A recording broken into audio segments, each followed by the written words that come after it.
India first news के खास programme में आपका बहुत बहुत स्वागत है। दर्शकों, हाल ही में आपने एक कार्यक्रम सभी प्रमुख टीवी चैनल्स में और समाचार पत्रों में देखा होगा। यह कार्यक्रम था आरोग्य भारती का। जी हां, वन नेशन वन हेल्थ का जो कंसेप्ट है उसे लेकर आरोग्य भारती देश में बहुत तेजी से आगे बढ़ रहा है। आखिर ये विषय क्या है और आरोग्य भारती का मुख्य मकसद क्या है, इससे आम जनता को क्या फायदा होगा और आने वाले समय में हम अपने देश की स्वास्थ्य व्यवस्थाओं में क्या कुछ परिवर्तन देख सकते हैं, इन तमाम विषयों पर चर्चा करने के लिए हमारे साथ मौजूद है बेहद ही खास मेहमान। उनका स्वागत करना चाहेंगे। मैं एक बार फिर आपका पहले स्वागत करूंगा अशोक कुमार वार्ष्णेय जी, राष्ट्रीय संगठन सचिव हैं आरोग्य भारती जी के।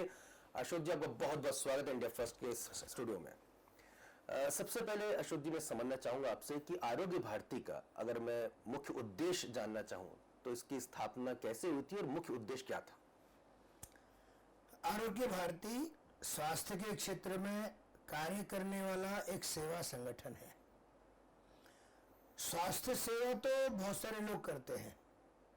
सामान्य लोगों की धारणा है कि स्वास्थ्य सेवा अर्थात कोई डॉक्टर, कोई रोगी, कोई निःशुल्क दवा दे रहा होगा। लेकिन स्वस्थ व्यक्ति को स्वस्थ बनाए रखना, कोई बीमार न पड़े, अपने आसपास के संसाधनों से स्वयं को ठीक कर ले, जिसको हम बोल सकते हैं स्वस्थ रहने के लिए जागरूकता लाना, यह आरोग्य भारती का उद्देश्य है। 2 नवंबर सन 2002 धन्वंतरी जयंती के दिन केरल में कोच्चि में आरोग्य भारती की स्थापना हुई। प्रारंभ में सभी पद्धतियों के चिकित्सक ही थे। 2011 के बाद स्वास्थ्य में रुचि लेने वाले सभी प्रकार के व्यक्ति इसमें जुड़ने लगे। हर व्यक्ति को स्वास्थ्य चाहिए, जीवन भर स्वास्थ्य चाहिए। ग्रामीण व्यक्ति है, नगर का है, छोटा है, बड़ा है, जैसे व्यक्ति है वैसे कार्यक्रमों की रचना है। उदाहरण के लिए ग्रामीण क्षेत्र में स्वास्थ्य सुविधाएं कम रहती हैं, लेकिन अगर हमने उनको कुछ स्वस्थ जीवन शैली, कुछ योग, कुछ स्वच्छता, कुछ बोलने का तरीका से सिखा दिया तो वहां पर हम स्थानीय व्यक्तियों को लेकर आरोग्य मित्र के रूप में काम करते हैं। शहर में विद्यालयीन विद्यार्थी है, छोटे बच्चे को बचपन में कुछ चीजें सिखा दी तो जीवन भर याद रखता है, तो विद्यालय स्वास्थ्य प्रबोधन है। ऐसे अलग अलग महिलाओं के लिए महिला कार्य है, मेडिकल स्टूडेंट्स के लिए उनके लिए कार्य है, समाज के हर वर्ग के लिए अलग अलग कार्य है। तो क्या इसमें क्या निःशुल्क चिकित्सा सेवाएं भी उपलब्ध कराई जाती हैं या दवाइयां निःशुल्क मुहैया कराई जाती हैं, या किन कुछ अस्पताल ऐसे हैं जिनके जरिए आप लोगों तक निःशुल्क स्वास्थ्य सुविधाएं मुहैया कराते हैं? इसका स्वरूप कैसा है? आरोग्य भारती में ट्रीटमेंट ओरिएंटेड काम नहीं है। चूंकि डॉक्टर्स काम करते हैं, कोई रोगी मिल गया तो दवा दे देते वो, लेकिन हम कैंप भी नहीं लगाते, दवा भी नहीं देते। स्वास्थ्य के विभिन्न विषयों की ट्रेनिंग देना, साहित्य तैयार करना, कार्यकर्ताओं का नेटवर्क तैयार करना और उसके लिए वायुमंडल तैयार करना, यह काम आरोग्य भारती का है। ये प्रश्न मैं इसलिए पूछना चाह रहा हूं कि ये तकनीकी विषय है, मेडिकल साइंस एक तकनीकी विषय है, तो किस स्तर पर उनको ट्रेनिंग दी जाती है कि भाई क्या वो डॉक्टर बनाए जाते हैं उन्हें, या कोई नर्सिंग की कोई डिग्री दी जाती है, कोई पाठ्यक्रम है ऐसा, या ऐसी कौन सी व्यवस्थाएं हैं जिसके जरिए वो ये सुनिश्चित किया जाता है कि जिसे आपका जो स्वास्थ्य मित्र बना रहे हैं, आरोग्य मित्र बना रहे हैं, वो सही तरीके से मेडिकल साइंस या चिकित्सा पद्धति को फॉलो करके लोगों की मदद करेगा? सामान्य रूप से सेवा का भाव जागृत करना, स्वास्थ्य के विषयों के बारे में बताना, जानकारी देना, एक बार में अधिक जानकारी नहीं देना, प्रतिभागी की पात्रता को ध्यान में रखकर, चूंकि उसको दवा नहीं देना है, उसको केवल मोटिवेशन करना है। अब योग कराना है, वो दवा तो नहीं देगा, स्वस्थ जीवन शैली बताएगा तो बताएगा, घरेलू उपचार है तो बताएगा जो घर में उपलब्ध चीज है। तो इसमें कोई डिग्री भी नहीं है, सर्टिफिकेट भी नहीं है, सेवा के भाव से काम है और जैसे जैसे कार्यकर्ता आगे बढ़ता जाता है उसको एक एक कदम आगे सिखाते जाते हैं, प्रशिक्षण देते हैं उसको। तो ये जो प्रशिक्षण है यही उसका पाठ्यक्रम है। वो उसकी सेवा देना वही उसकी डिग्री है, वही सेटिस्फेक्शन है।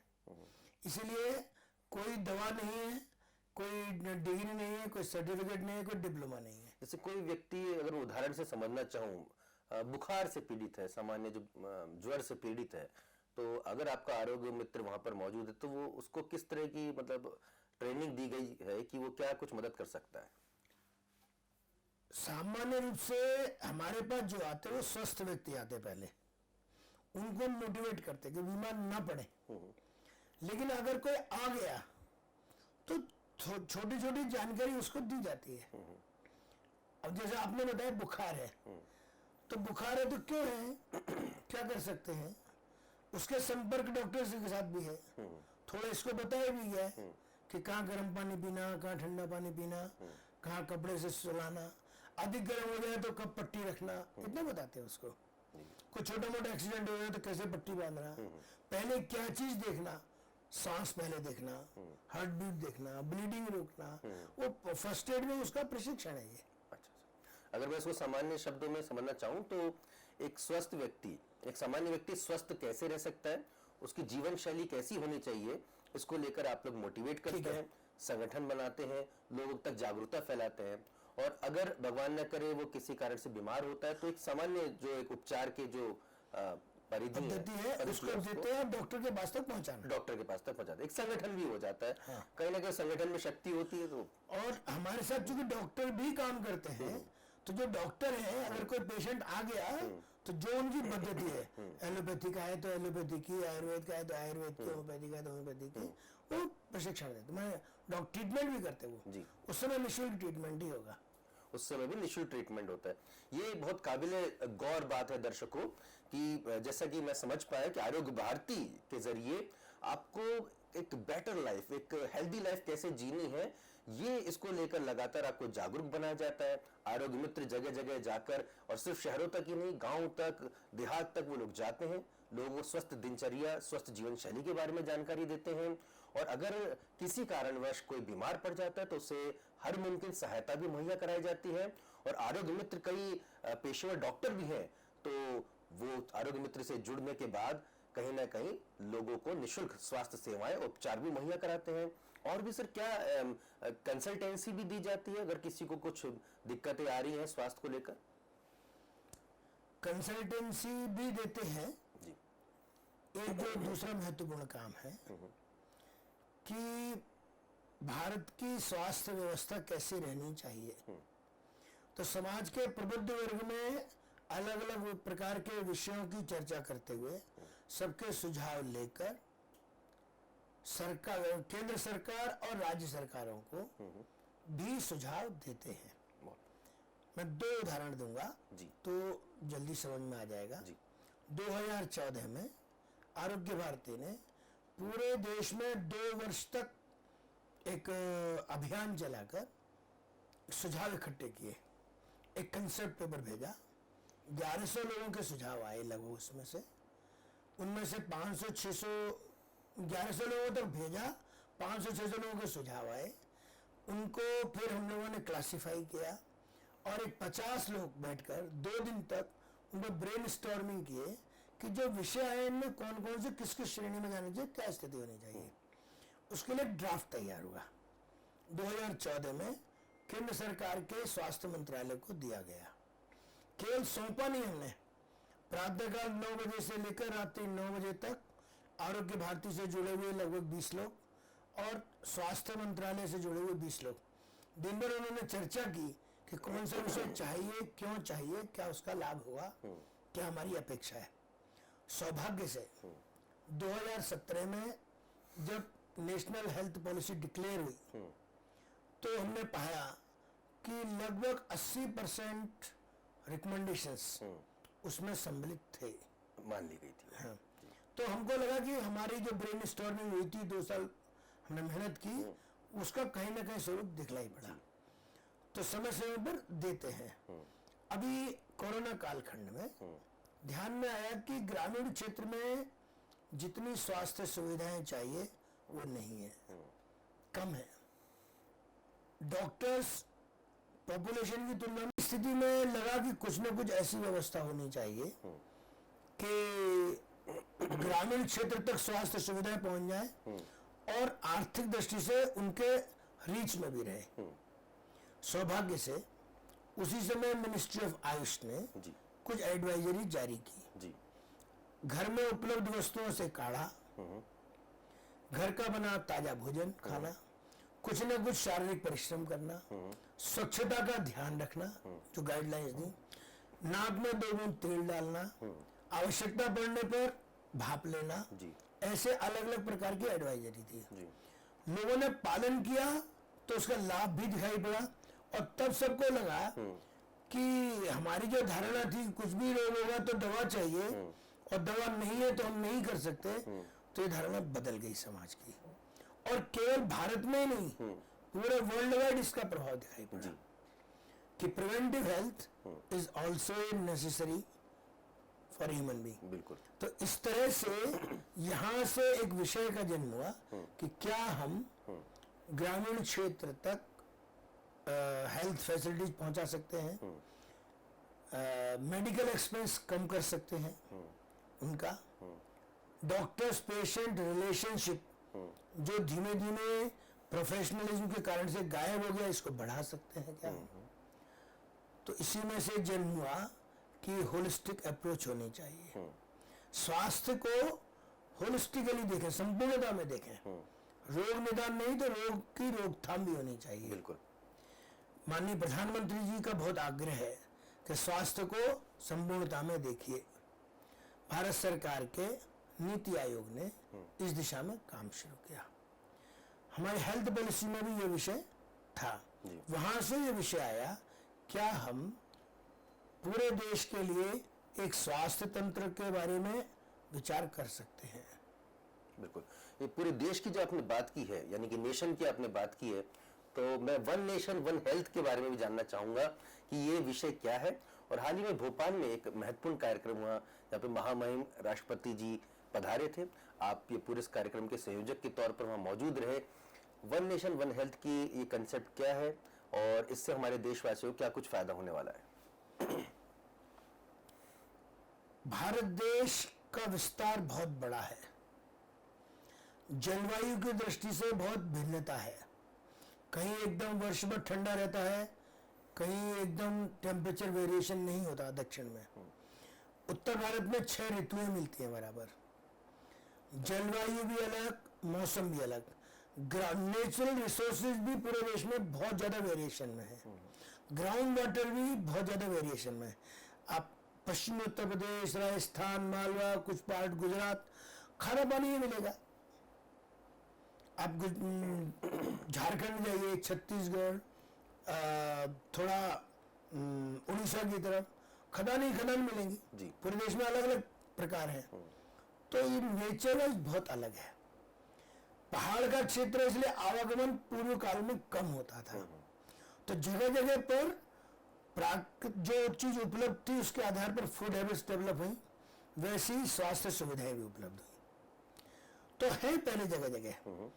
परतंत्रता के काल में ब्रॉड स्पेक्ट्रम मेडिसिन का समय आने के कारण हमारी जो चिकित्सा व्यवस्थाएं थी उनको भी योजनाबद्ध प्रयास में पीछे किया गया। बल्कि कहां तक हुआ, 1939 के बाद मेडिकल की पुस्तकें फार्मास्यूटिकल कंपनी लिखती हैं। 1939 से लेके आज तक आप ध्यान करिए कि कितने बैचेस निकले होंगे डॉक्टर्स के, जितने निकले होंगे जो आज सीनियर डॉक्टर हैं उन्होंने जो पढ़ा है आज वही नीचे वाला पढ़ रहा है। तो फार्मास्यूटिकल कंपनी अपने बिजनेस के हिसाब से लिखती है पुस्तक, तो प्रिवेंटिव एस्पेक्ट गायब ही हो गया। आज मॉडर्न मेडिसिन का व्यक्ति, उसको पूछो हार्ट अटैक से बचने के क्या उपाय हैं। ये बहुत महत्वपूर्ण विषय, माफी चाह रहा हूँ सर। दर्शकों इस बात को बहुत ही गौर से सुनिएगा कि अशोक जी समझा रहे हैं कि 1949 से 39 से ये तमाम जो हमारे भारतवर्ष में हम जो मेडिकल की किताबें पढ़ रहे हैं उससे वो कंपनियां लिख रही हैं जो खुद दवाई के निर्माता हैं, यानी कि जिन्हें अपना व्यापार बढ़ाना है वही किताबें में लिख रही हैं। तो वो चीज तो नहीं पढ़ेंगे जिससे आप बीमार होने से बचें। तो ये जो प्रिवेंटिव मेजर्स है जिसका मूल में आरोग्य भारती वहां पर मौजूद है, वो कहां पे अपनी सोच को लेकर जा रहा है, उसे विषय को समझा रहे हैं अशोक जी। मैं चाहूंगा एक बार फिर आप इसको गौर से सुने। जी अशोक जी। भारतीय जितनी भी चिकित्सा पद्धतियां हैं, हर एक में प्रिवेंटिव एस्पेक्ट है। मैं 3 उदाहरण देता हूं। आयुर्वेद में स्वस्थ से स्वास्थ्य रक्षण, स्वस्थ व्रत, स्वस्थ स्वास्थ्य रक्षण एक सिद्धांत ही उनके यहाँ, स्वस्थ व्रत विषय ही है। होम्योपैथी में भी स्वस्थ व्रत विषय है। सिद्धा तमिलनाडु में ज्यादा चलता है, थोड़ा कर्नाटक, थोड़ा केरल में है, उसमें भी है। इवन सोवा रिंपा जो हिमालयन रेंज में चलता है, लद्दाख, लेह, अरुणाचल, तिब्बत, इस क्षेत्र में, वहां उसमें भी प्रिवेंटिव एस्पेक्ट है। तो भारतीय चिकित्सा पद्धतियों में पहले से प्रिवेंटिव एस्पेक्ट का बड़ा प्रभाव है। अगर कोई बीमार हो गया तो रोगी भी है, दवा भी है। और दवा कौन सी है? जहां पर वो व्यक्ति रहता है उसके आसपास जो उपलब्ध दवा है वही है जी। आहार विहार के संदर्भ में भी आयुर्वेद में भी कहा गया कि जो व्यक्ति जहां रहता है 100 किलोमीटर के रेंज में जो पैदावार होती है उस क्षेत्र के रहने वाले व्यक्तियों के लिए वो पर्याप्त है।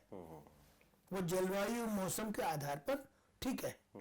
इसीलिए जो चिकित्सा पद्धतियां हैं, आरोग्य भारती की मान्यता है कि सभी चिकित्सा पद्धतियों की अपनी विशेषताएं हैं, वही उनकी सीमाएं भी हैं। आरोग्य भारती सभी को सम्मान के भाव से देखते हैं, सभी कॉम्प्लीमेंट्री है, एक दूसरे के लिए परस्पर पूरक है। और एक पहलू है इसमें, अगर इमरजेंसी है तो एलोपैथिक ड्रग्स में जाना ही चाहिए। सामान्य रूप से पाचन तंत्र से जुड़े जो रोग हैं आयुर्वेद में अच्छी व्यवस्था है। ईएनटी स्किन से जुड़े रोग हैं, होम्योपैथी में अधिक सुविधा है उसमें। नर्वस सिस्टम से जुड़े सारे रोग हैं, other therapies, acupressure, acupuncture, sudoku, neurotherapy, ऐसे बहुत सारे तंत्र हैं जो उसमें अधिक काम करते हैं। तो हर पद्धति की कुछ विशेषता, उसी कारण से वो पुष्पित पल्लवित हो रही है। अगर कुछ नहीं होता तो पुष्पित पल्लवित नहीं होती। कई बार बहुत सारे कठिन रोग रहते, क्रॉनिक डिजीज, उसमें कोई पद्धति काम नहीं करती, वहां प्राकृतिक चिकित्सा पद्धति काम करती है, बिल्कुल फंडामेंटल से चलती है। तो आरोग्य भारती कहते सबको समान दृष्टि से देखे, एक दूसरे के पूरक है। इमरजेंसी में आपको एलोपैथी में जाना ही चाहिए, उसमें कोई संकोच नहीं करना चाहिए। आप ठीक हो गए, आपकी जो इच्छा है आप उसमें जाइए। एक छत के नीचे सभी प्रकार की पद्धतियां उपलब्ध हो, एक प्रकार हो सकता है। ग्रामीण क्षेत्र के लिए या सामान्य रोगों के लिए एक्सपर्ट्स की बहुत आवश्यकता नहीं है। पढ़ाई की दृष्टि से सभी प्रकार की चिकित्सा पद्धति के विद्यार्थी कुछ विषय जो कॉमन है पढ़ते हैं। फिजियोलॉजी, पैथोलॉजी, एनाटॉमी, बायोकेमिस्ट्री, ये 4 विषय सब पद्धति के चिकित्सक पढ़ते हैं। टेक्नोलॉजिकल पार्ट सभी के लिए समान है। एथिकल पार्ट समान होना ही चाहिए, आवश्यक है। बस उनको फंडामेंटल्स ऑफ थेरेपीज ये अगर सबको पता लग जाए तो सुपीरियरिटी इंफीरियरिटी का जो भाव है यह समाप्त होकर सब एक दूसरे को सम्मान की दृष्टि से देखेंगे और हर एक की विशेषताएं हर एक को मालूम होगी। और फिर कोई व्यक्ति एक पद्धति में पढ़ने के बाद दूसरी का भी अध्ययन कर सकता है। बिल्कुल।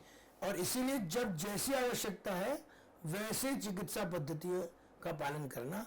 लेकिन इसमें और एक पहलू है, चिकित्सक ही नहीं, समाज का भी प्रबोधन प्रशिक्षण चाहिए। आज के समय में एक नेम प्लेट लगी है, डॉक्टर लिखा है, कोई रोगी हुआ उसको इससे मतलब नहीं कि डॉक्टर किस पद्धति का है, उसका व्यक्ति रोगी हुआ उसको ठीक होना चाहिए। वो कर सकता है कि नहीं कर सकता है, चिकित्सक को भी अपने को सीमा में रखना पड़ेगा और जनता को भी अवेयर होना पड़ेगा कि कौन सा रोग किसके पास चाहिए। तो दोनों पार्ट चाहिए इसमें।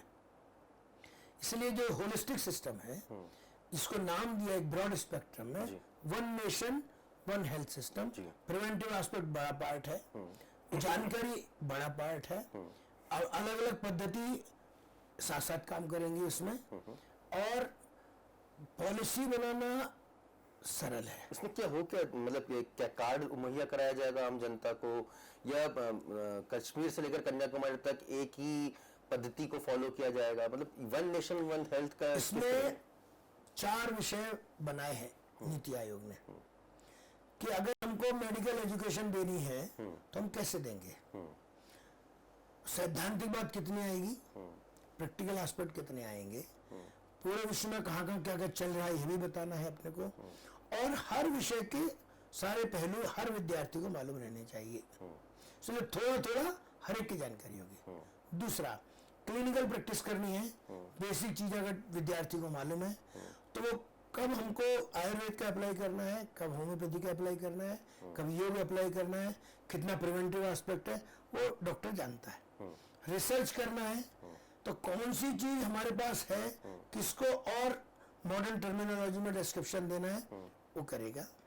पब्लिक हेल्थ में कैसे जाएंगे हम, तो पब्लिक हेल्थ में जो उसके आसपास चीजें उनके बारे में डॉक्टर को भी जानकारी, जनता को भी जानकारी। क्या आपको लगता है कि ये अभी मौजूद नहीं है, अभी मौजूदा सिस्टम में ये सब चीजें एक साथ नहीं है, बिखरा हुआ है। इसको सिंक्रोनाइज करने का काम ही नीति आयोग इस one nation one health system के अंतर्गत प्रयास कर रहा है। चूंकि ये बड़ी प्रक्रिया है तो इसलिए समय लग रहा है।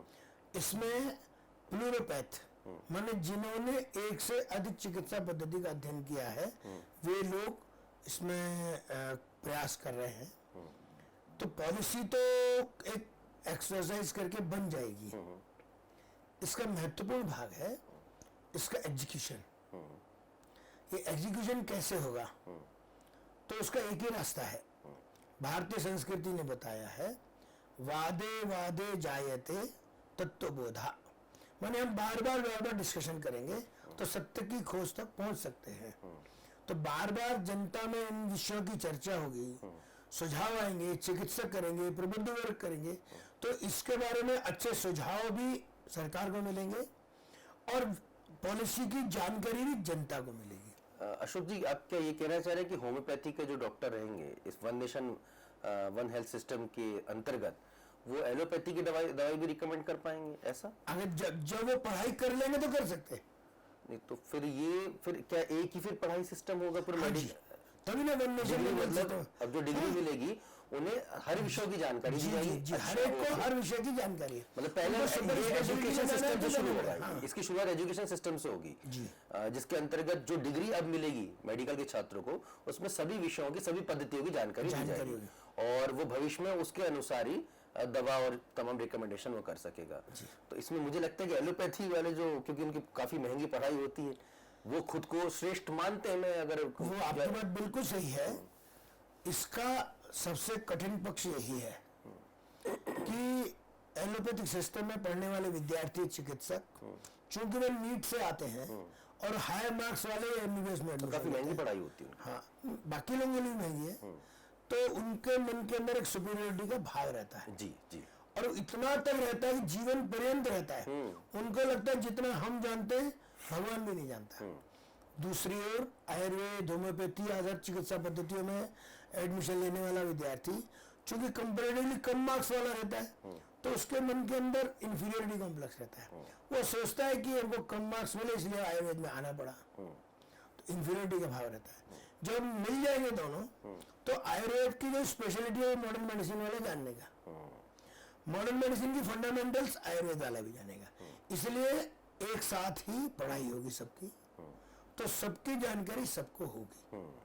तो कॉमन एंट्रेंस टेस्ट होगा फिर इसका? कॉमन तो अभी भी होता है, अभी पढ़ाई भी होगी। अभी नीट एक ही एग्जाम है जी, कॉमन है, बाद में पढ़ाई भी होने वाली है। अच्छा, तो मतलब फिर तो एकीकरण हो जाएगा कई विद्यालयों का, कई महाविद्यालयों का, कई विश्वविद्यालयों का। जी, इसीलिए सरकार बहुत कुशलता से धीमे धीमे सब पहलुओं पर विचार करते हुए काम की चर्चा कर रही है। अगर मैं थोड़ा सा इसको आगे का पूछना चाहूँ तो क्या मैं सही हूँ ये कहते हैं कि अगर इस तरह की व्यवस्थाएं अगर हो जाती हैं तो हमारी जितनी भी मेडिकल की पढ़ाई है वो काफ़ी सस्ती हो जाएंगी और हमारे जो कई जो होनहार छात्र हैं उन्हें अवसर मिलेगा देश की सेवा भी करने का, समाज को स्वस्थ रखने का। और क्या मैं ये भी कह सकता हूँ कि ये कहीं ना कहीं स्वास्थ्य सेवाओं के सस्ते होने और कहीं ना कहीं निःशुल्कता के आसपास पहुंचने की और उठाए गए कदम है? एक और चीज है, अभी जो डॉक्टर्स पॉपुलेशन रेशियो निकाला जाता है WHO के अनुसार वो मॉडर्न मेडिसिन के डॉक्टर्स को ही गिनते हैं। जब आयुष के डॉक्टर जुड़ जाएंगे तो डॉक्टर्स पॉपुलेशन रेशियो एकदम बढ़ जाएगा, एक बात। दूसरा, ग्रामीण क्षेत्रों में हम क्वालिटी हेल्थ सर्विसेज देने के लिए तैयार होंगे। हर व्यक्ति को बहुत एक्सपर्ट्स की जरूरत नहीं होती, प्राइमरी हेल्थ चाहिए। छोटे रोग के लिए छोटे डॉक्टर भी काम कर जाता है। तो ग्रामीण क्षेत्र में क्वालिटी हेल्थ सर्विस मिलना एक काम। दूसरा, आसपास की उपलब्ध औषधियों से अपनी औषधि विकसित करना, ये हर पद्धति में है। सबको सबकी जानकारी हो जाएगी तो दवाओं की कॉस्ट कम हो जाएगी, मेडिकल एक्सपेंस कम हो जाएगा। सर, एक कहावत अंग्रेजी में, so many कुक्स spoil the food, बहुत ज्यादा रसोई हो जाते हैं तो वो खाना को खराब कर देते हैं। मैं इस विषय को और भी एक प्रश्न पूछना चाह रहा हूं आपसे कि जब जहां पर श्रेष्ठता की लड़ाई चल रही हो, एलोपैथी खुद को बेहतर समझता है, आयुर्वेदिक होम्योपैथी से बेहतर समझता है, तो इस तमाम जो पद्धतियां आपस में टकराव की स्थिति पहले से ही हो, फिर एक ही विषय में बहुत अच्छी पढ़ाई नहीं हो पाती। हम एक ही क्लासरूम में देखते हैं तो अगर हम एलोपैथी की बात करें तो अब बहुत अच्छा पढ़ने वाला बच्चे भी उसी क्लासरूम में होता है और बहुत कम नंबर प्राप्त करने वाला भी उसी क्लासरूम में होता है। तो वो एक ही पद्धति की पढ़ाई तो पहले से उसको ठीक तरह से कोई कर पाने की स्थिति में नहीं है, फिर उसके ऊपर 3 अन्य पद्धतियां एक साथ, 4 अन्य पद्धतियां एक साथ, तो आपको नहीं लगता कि बड़ी कंफ्यूज टाइप की स्थिति हो जाएगी? नंबर एक। और दूसरा, फिर वो जो भी जानकार जो डॉक्टर बन के निकलेगा तो वो एक कंफ्यूज स्टेट में नहीं होगी, उसे अभी ये इलाज किस पद्धति से ऐसा करना है, और क्या ऑपरेशन करने की जो काबिलियत है वो सभी में आ जाएगी? बताता हूँ। ये जो पॉलिसी बन रही है उस पॉलिसी की विशेषता ही यही है। बनाने वाले कौन लोग हैं? मॉडर्न मेडिसिन के doctors along with other therapies, जिन्होंने दोनों पद्धतियों का अध्ययन किया, उसकी बेसिक चीज है। बनाने वाले प्लूरोपैथ, मैंने शब्द प्रयोग किया, एक से अधिक चिकित्सा पद्धतियों के जानकार। तो चूंकि उनको ये मालूम है तो वे ऐसे सारे पहलुओं को कंसीडर करेंगे ही कि टोटल सिलेबस अधिक नहीं होना चाहिए, टोटल मटेरियल भी इतना चाहिए कि कोई विद्यार्थी सहज स्वीकार कर सके। तो इसलिए वो एक विषय चल रहा है। रही बात एक्सेप्टेंस की, चूंकि साथ साथ पढ़ेंगे एक दूसरे की। अभी क्या होता है, एलोपैथी वाले को आयुर्वेद की जानकारी नहीं, आयुर्वेद वाले को एलोपैथी की जानकारी नहीं, या होम्योपैथी वाले को एलोपैथी की जानकारी नहीं या आयुर्वेद की भी जानकारी नहीं। तो कम से कम फंडामेंटल्स सामने रहेंगे तो उनको ध्यान में रहेगा कि बेसिक चीज तो हमको मालूम है, फिर हम कैसे जाना है, कितना तक बढ़ाना, वो कर सकते हैं। तो बेसिक चीज मालूम रहना चाहिए। तो इससे हम population ratio, cost effectivity, quality health services ये बढ़ा सकते हैं। बिल्कुल बिल्कुल। और हमारे जो नेचुरल रिसोर्सेज है उनका और अच्छा उपयोग अभी भी होता है, लेकिन आगे और अच्छा उपयोग कर सकते हैं। ये कब तक सर लागू होने की हम उम्मीद कर सकते हैं, one nation one health system? अब ये तो सरकार अपने स्तर से सोचेगी, ये हम नहीं कर सकते। हम तो वायुमंडल बना सकते हैं जी। आपको क्या लग रहा है तैयारी पूरी हो चुकी? उधर से जो जानकारी मिल रही है कि संभवतः 2030 तक वे ऐसा वायुमंडल जनता के बीच में बना ले जाएं कि हर एक को लगे हाँ हम ये स्वीकार कर ले। लेकिन मुख्य चीज है चिकित्सक वर्ग के बीच में वायुमंडल, प्रबुद्ध वर्ग के बीच में जानकारी, सामान्य जनता के बीच में विश्वास। जब ये जनता का ओर से विषय आता है और सरकार उसको डिक्लेयर करती है तो स्वीकार होती है। इसीलिए मैंने जो बीच में कहा वादे वादे जाए थे तत्वबोधा, जितनी चर्चा होगी, जितने प्रबुद्ध लोग अपने सुझाव देंगे, उतना ही उसकी स्वीकार्यता बढ़ेगी। एक अंतिम प्रश्न, आरोग्य मित्र बनने के लिए या आपके संगठन से जुड़ने के लिए जो दर्शक है हमारे जो इस प्रोग्राम को देख रहे हैं, वो कैसे संपर्क कर सकते हैं, कैसे जुड़ सकते हैं? कोई भी व्यक्ति जिसमें थोड़ी सेवा की रुचि है, स्वास्थ्य के बारे में रुचि रखता है, हम प्रशिक्षण दे सकते हैं। वो ग्रामीण हो, नगरीय हो, वह आरोग्य भारती से जुड़ सकता है। कोई सदस्यता नहीं है, क्योंकि स्वास्थ्य सभी को चाहिए और सेवा संगठन है, इसलिए हम हर एक को ले सकते हैं। रहा प्रशिक्षण, तो हम अपने सभी प्रांतों में आरोग्य भारती की सक्रिय इकाइयां हैं। जी, कोई संपर्क नंबर हो, कोई ईमेल हो, वेबसाइट हो? 871 जिलों में 750 से अधिक जिलों में संगठन की इकाइयां हैं। 24 अलग अलग विषयों में काम है। इसीलिए पूरे देश में हर राज्य में कोई ना कोई कार्यकर्ता है। वैसे जो थोड़े टेक्नोक्रेट है, www.arogyabharati.org आरोग्यभारती.org ये वेबसाइट है। इस पर जाएंगे, उसमें नंबर मिलेंगे, उसमें कुछ नंबर पड़े हुए हैं, उनको संपर्क करिए। फिर वे जहाँ का व्यक्ति है वहाँ का एक कॉन्टेक्ट नंबर दे देंगे तो वो जुड़ सकता है। क्या कोई पहचान पत्र भी दिया जाता है? नहीं, अलग से पहचान पत्र नहीं है जी। ये आरोग्य भारती में कोई पहचान पत्र, आइडेंटिटी कार्ड नहीं है। व्यक्ति का सेवा भाव ही पहचान पत्र है। जी। तो कैसे परिलक्षित होता है कि ये आरोग्य भारती का सदस्य है? तो उसके बोलने से, उसके सेवा भाव से ही परिलक्षित होगा। अच्छा, बाकी तमाम जो जिलों में आपकी कार्यालय हैं कार्यालय कहीं भी नहीं है, अच्छा, सब स्थानीय कार्यकर्ता है। तो सिर्फ वेबसाइट पे जो नंबर है हाँ, वो मेरा नंबर है और 2 कार्यकर्ताओं के। जी, तो देश भर से कॉल आप ही अटेंड करते हैं? अगर आएगा तो हम बताएंगे ना। अगर मैं गोवा से आएगा तो मैं गोवा का नंबर दूंगा ना उनको जी कि गोवा में कौन कार्यकर्ता, आप उनसे संपर्क करो। जी। तो वहाँ उनके मोहल्ले में, उनके घर के पास कौन है, वहाँ व्यक्ति कनेक्ट करेगा। तो आप अपना नंबर भी एक बार हमारे दर्शकों को बता दें। मेरा नंबर है 9415107388 9415107388। तो जो दर्शक आरोग्य भारती संस्था से जुड़ना चाहते हैं, आरोग्य मित्र बनना चाहते हैं, one nation one health system पे उनकी आस्था है, तो वो जरूर खुद मैं बड़ी खुशी है कि अक्सर लोग अपना नंबर बताने से बचते हैं, लेकिन आप कह रहे हैं कि भाई कहीं भी देश भर से कॉल आता है, मुझे डायरेक्ट संपर्क करें, तो आपने अपना नंबर भी हमें दिया है। अशोक जी, विषय काफी है और स्वास्थ्य एक ऐसा मसला है जो अगर हम अगले जब एपिसोड में आपसे बात करेंगे तो उन विषयों पे भी जानना चाहेंगे कि किस तरह से स्वास्थ्य सेवाओं के जरिए संस्कृति उसका जुड़ाव रहा है, संस्कृति परिवर्तन और संस्कृति जुड़ाव दोनों ही। इन विषयों पर भी आपसे हम अगले एपिसोड में चर्चा करेंगे। आपने हमें समय दिया, महत्वपूर्ण विषयों की जानकारी दी और आरोग्य भारती के लक्ष्य से हमें अवगत कराया। आपका बहुत बहुत शुक्रिया। तो दर्शकों, इस खास एपिसोड में हमने जानने की कोशिश की कि आखिर one nation one health system आखिर क्या है, आरोग्य भारती का मुख्य मकसद क्या है। लेकिन मैं कह सकता हूं इस प्रोग्राम, इस इंटरव्यू के बाद कि कहीं ना कहीं एक क्रांतिकारी बदलाव का सूत्रपात हो चुका है। जो लोग महंगी दवाइयों से परेशान हैं, डॉक्टर्स की महंगी फीस से परेशान हैं, जिन्हें के शहर, जिन कस्बों में डॉक्टर्स उपलब्ध नहीं हो पाते हैं, हम व्यवस्थाओं को कोसते रहते हैं, लेकिन व्यवस्थाओं में परिवर्तन कैसे हो उसका कहने के आगाज हो चुका है, श्री गणेश हो चुका है। हमें उम्मीद करनी चाहिए कि जल्द से जल्द हमारे आसपास हमारे युवा, हमारे साथी, हमारे समाज के ऐसे लोग खड़े हो जाएं जो कहीं ना कहीं ना तो हमें बीमार पड़ने दे पहले तो अव्वल, और अगर हम बीमार पड़ते हैं तो हमारे पास ये तमाम सुविधाएं बेहद नॉमिनल चार्जेस में उपलब्ध हो और हम एक दूसरे को स्वस्थ रखने में अपना अपना महत्वपूर्ण योगदान दे सकें। आपको हमारे प्रोग्राम कैसा लगा, आप और कुछ क्या जानना चाहते हैं, हमें कमेंट्स के जरिए जरूर बताइएगा। और अगर आपको ये वीडियो पसंद आए तो चैनल को लाइक और सब्सक्राइब जरूर कीजिएगा। अपने दोस्त आशुतोष को दीजिए इजाजत। नमस्कार।